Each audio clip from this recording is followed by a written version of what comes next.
Yo, what's up? So today we're gonna be looking at Pallier homomorphic encryption. So we are using this to actually achieve anonymous payments over over the blockchain. So yeah, I'm just gonna take a very simple example. So here we have three numbers, B, X, and Y. B is gonna be used for creating a hiding of these two numbers, X and Y.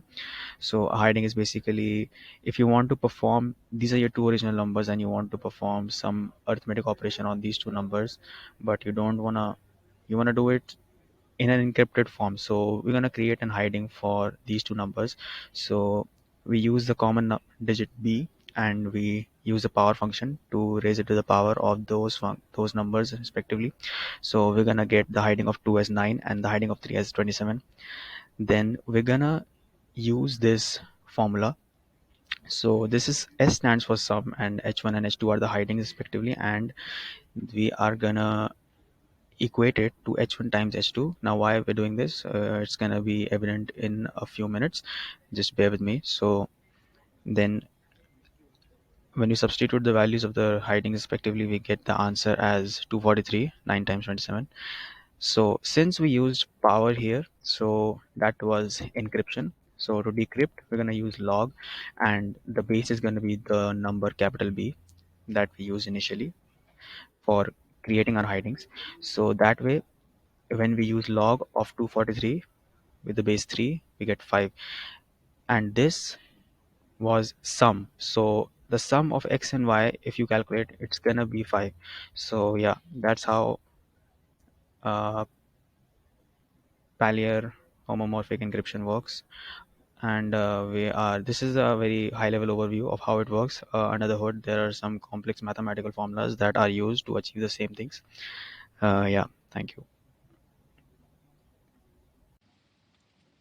Hey everyone, my name is Satyam and I'll be quickly walking you through the Stealthy Start. Stealthy Start is a product built on top of StartNet, so it's a private payment product. So let me quickly walk you through the interaction.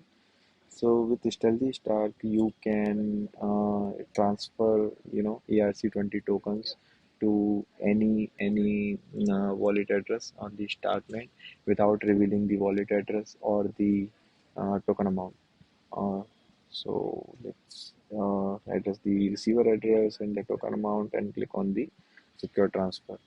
So what happens with secure transfer is the your amount gets encrypted and you get this encrypted string.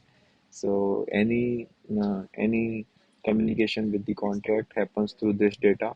So no data actually gets revealed on the blockchain.